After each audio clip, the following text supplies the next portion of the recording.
श्री यामुनाचार्य जी चरित्र सब ग्रंथों में स्पष्ट है, उनकी चर्चा नहीं करनी क्योंकि समय अधिक हो जाएगा। तो जब सब कुछ त्याग कर भगवान श्री रंगनाथ की शरण में गए और अत्यंत दैन्य भाव से, कार्पण्य भाव से भगवान का स्तवन करने लगे, और भगवान तो भगवान हैं, श्री रंगनाथ भगवान श्री विग्रह रूप में पौढ़े हैं, पौढ़ा नाथ ही हैं, शेष सैया पर पौढ़े हुए हैं ठाकुर जी। दक्षिण में आपने जाकर श्री रंगम में दर्शन किया होगा, भगवान रंगनाथ भगवान पौढ़े हुए हैं, इसलिए प्रेमी लोग उनको पौढ़ा नाथ कहते हैं, पौढ़े रहते हैं। पर भावुक भक्तों की दृष्टि तो अलग प्रकार की होती है। उन्होंने कहा, अरे हम इतने रोए गिड़गिड़ाए शरणागति की बात कही और ये आनंद से पड़े हैं, न हिल रहे हैं, न डुल रहे हैं, न आँख मटका रहे हैं, न नाक मटका रहे हैं, एक नेक होठ फरका दें, मुस्कुरा दें, बोले नहीं, कम से कम मुस्कुरा तो दें हमारी ओर देख करके, अपनी कृपा कटाक्ष से हमको देख तो लें एक बार। ये तो पौढ़े हैं, तो पौढ़े हैं।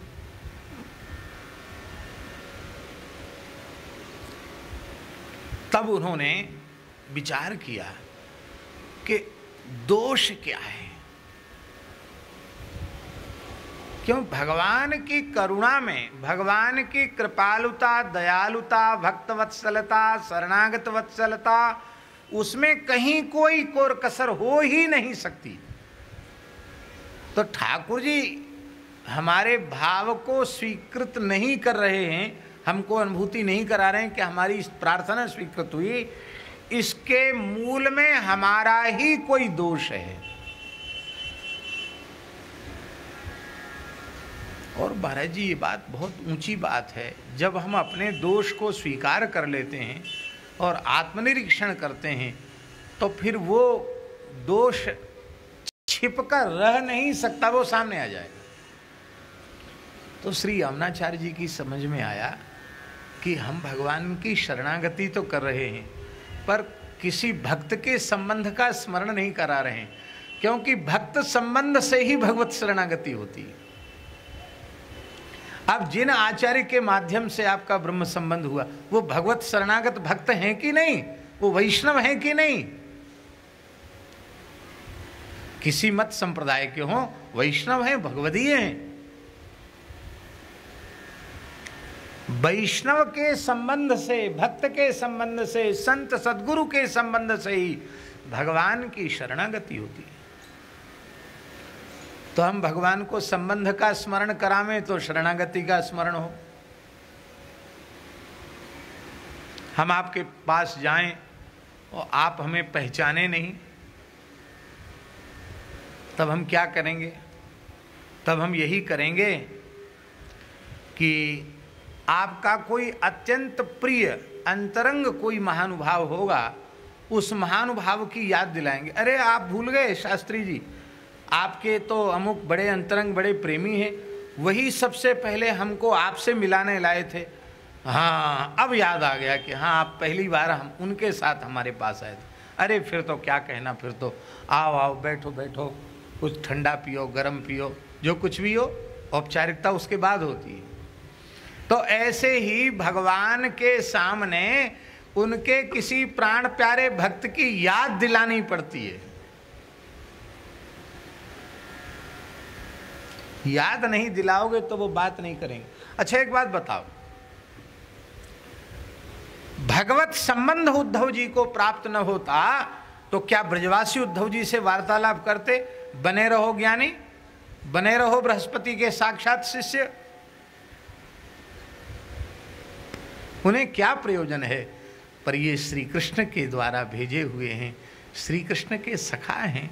श्री कृष्ण ने अपना स्वरूप श्रृंगार देकर भेजा है, भगवान ने भेजा, इसलिए कितना आदर करते हैं। गोपियों ने अपना उत्तरी, अपनी ओढ़नी बिछा दी उद्धव जी को बैठने के लिए। आप विचार करो कितना बड़ा सम्मान है। ये सम्मान उनकी पंडिताई का, उनके शास्त्र ज्ञान का नहीं है, ये सम्मान है भगवत संबंध का, श्री कृष्ण संबंध का सम्मान है। तो श्री यमुनाचार्य जी ने कहा, देखो हम ऐसे वैसे शरणागत नहीं है, तुम कान खोलकर सुन लो। कैसे शरणागत हैं जानते हो? हमारे पूज्य गुरुदेव ईश्वर मुनि और उनके पूज्य गुरुदेव श्री नाथ मुनि, तो श्री नाथ मुनि का आपके प्रति वात्सल्य भाव था और उन नाथ मुनि ने अनंत कोटि ब्रह्मांड नायक वैकुंठनाथ पौढ़ानाथ को अपने गोद में खिलाया है। मैं उनका नाती चेला हूं और जिन ईश्वर मुनि ने आपको प्रत्यक्ष लाड़ लड़ाया, मैं उनका शिष्य हूं। कहते जैसे ही दादा गुरु और गुरु दो का स्मरण कराया, श्री रंगनाथ भगवान शेष पर्यंक से उठ के बैठ गए और अपनी आजानुलंबित भुजाओं में भर लिया, यमुनाचार्य को हृदय से लगा लिया, कहा अब आगे मत बोलो, तुम मेरे हो, अब आगे मत बोलो, हम सहेंगे नहीं। अब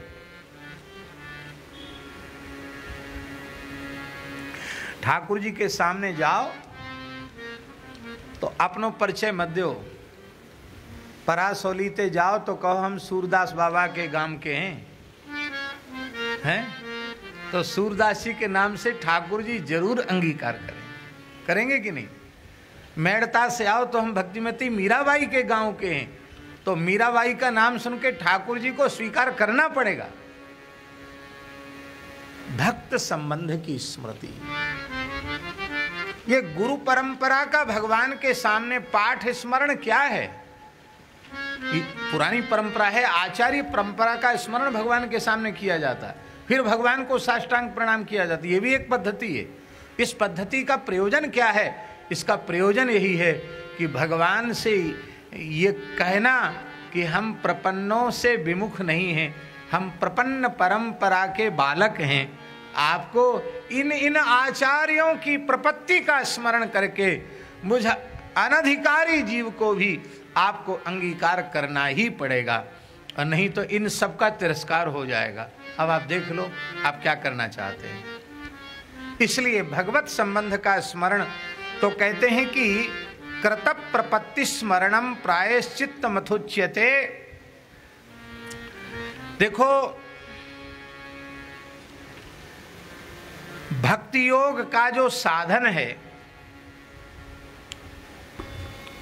वो संपूर्ण कर्मों को नष्ट कर देता है, संचित भस्म हो जाते हैं और क्रियमाण पवित्र हो जाता है।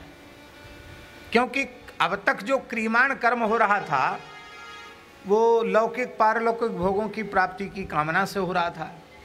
अब वह जो कर्म हो रहा है क्रियमाण कर्म, वो कर्तापने के अहंकार से शून्य होकर हो रहा है, भगवत प्रीत्यर्थ हो रहा है और भगवान के चरणों में उस कर्म का निवेदन भी किया जा रहा है, कृष्णार्पित भी हो रहा है। इसलिए क्रियमाण कर्म का भी बंधन नहीं है। अब बचा क्या? प्रारब्ध बचा, और प्रारब्ध का संबंध इस शरीर से है। तो तत्तेनुकंपाम सुसमीक्षमाणो भुंजान एवात्म कृतम विपाकम हृदभाग बपुर्भिर्विदधन नमस्ते जीवेत यो मुक्ति पदे सदाय भाग।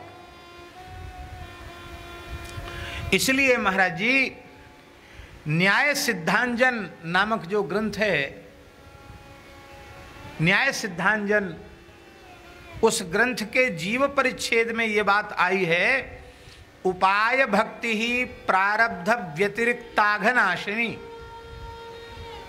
साधन भक्ति जो है वो प्रारब्ध से व्यतिरिक्त जो संचित अथवा क्रियमाण कर्म हैं उनके बंधन को नष्ट कर देती है। ये कौन है? साधन भक्ति। और साध्या भक्ति जिसको हमने अभी कहा, साध्या भक्ति माने शरणागति। वो साध्या भक्ति क्या है? कहते साध्य भक्ति ही तू सा हंत्री प्रारब्धस्यापि भूयसी। वो महाराज जी वो जो भक्ति है साध्य भक्ति है, साध्या भक्ति जो है वो प्रारब्ध का भी नाश करके प्रवृत्त हो जाती है, प्रारब्ध का भी नाश कर देती है महाराज जी।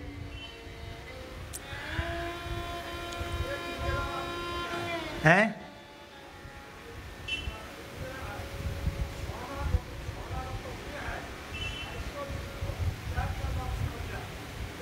सुनाई नहीं पड़ रहा है, सुनाई नहीं, इन्हें एक बार हमने सुनाई, आप एक कोई समझदार सुन के समझ के हमको बता दो।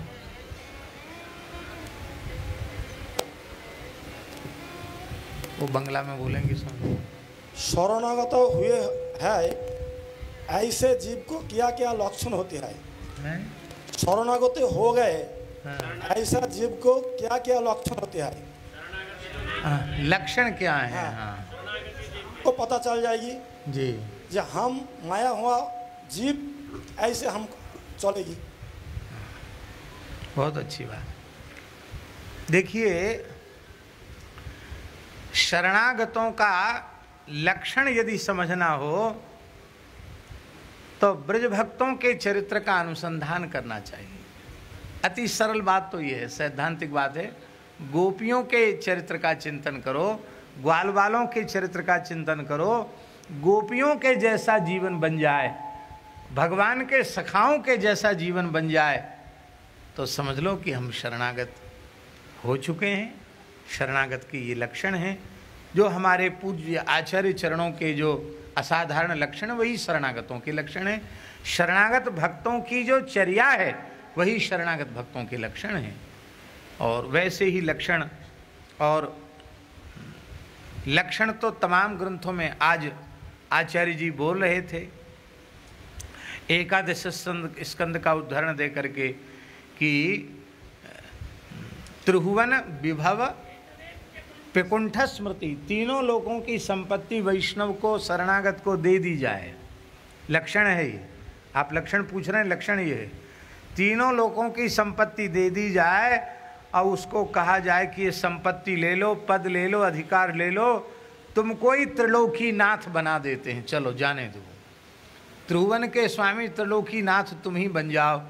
बस एक शर्त है, आधे क्षण के लिए अपने प्राण प्यारे ठाकुर जी को भूल जाओ। वो ठोकर मार दे, पर क्षणार्ध के लिए भी भगवान की विस्मृति जिसको न हो, वो शरणागत है। ये शरणागत का लक्ष्य है।